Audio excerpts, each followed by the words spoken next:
Muhammad Yamin lahir pada 23 Agustus 1903 di Sawah Lunto, Sumatera Barat. Ia merupakan penyair yang membawa pengaruh besar pada sastra Indonesia, terutama melalui karya-karyanya yang memperkenalkan bentuk soneta ke dalam sastra modern Indonesia. Muhammad Yamin wafat pada 17 Oktober 1962 di Jakarta. Pada tahun 1934, Muhammad Yamin menikah dengan Raden Ajeng Sundari Mertoatmojo, seorang putri bangsawan dari Kandilagu, Demak. Dari pernikahan tersebut, mereka dikaruniai seorang putra bernama Dang Rahadian Sinayangsi Yamin yang kemudian menikahi Gusti Raden Ayu Retno Satuti, putri sulung Mangkunegoro.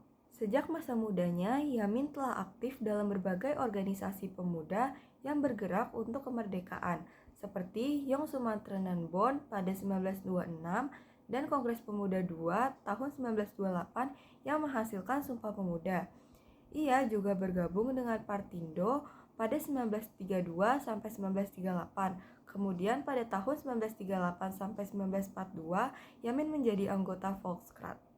Pasca kemerdekaan, Yamin mengabdi sebagai Menteri Kehakiman 1951, Menteri Pendidikan dan Kebudayaan 1953 sampai 1955, serta memimpin berbagai lembaga nasional termasuk Ketua Dewan Perancang Nasional pada tahun 1962.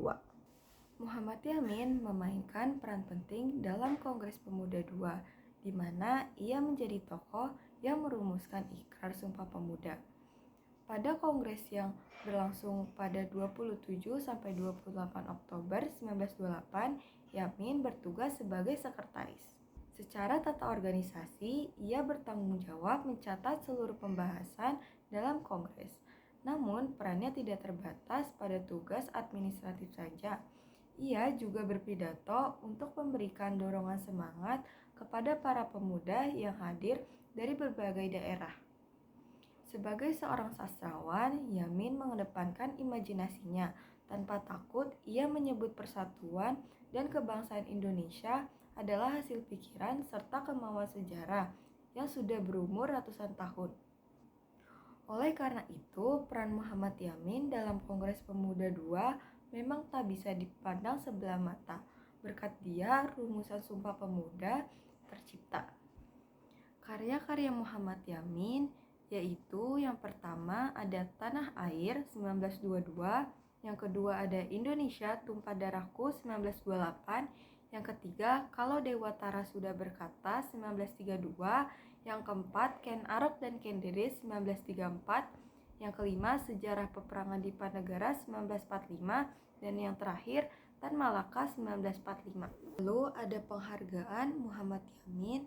Yang pertama yaitu ada Gelar Pahlawan Nasional pada tahun 1973 sesuai dengan SK Presiden RI nomor 088 TK 1973. Yang kedua, Bintang Mahaputra RI, tanda penghargaan tertinggi dari Presiden RI atas jasa-jasanya pada nusa dan bangsa. Ketiga, tanda penghargaan dari Korps Polisi Militer sebagai pencipta lambang Gajah Mada dan Pancadharma Korps. Yang keempat, tanda penghargaan Panglima Kostrad atas jasanya menciptakan Pataka Komando Cadangan Strategi Angkatan Darat. Yamin meninggal di Jakarta pada 17 Oktober 1962. Sebagai pencetus ide-ide penting, Yamin mendominasi sejarah politik dan budaya Indonesia modern. Ide-idenya berkontribusi pada kebangkitan politik dan gelora kebanggaan nasional di Indonesia. Pada tahun 1973, ia ditetapkan sebagai pahlawan nasional Indonesia.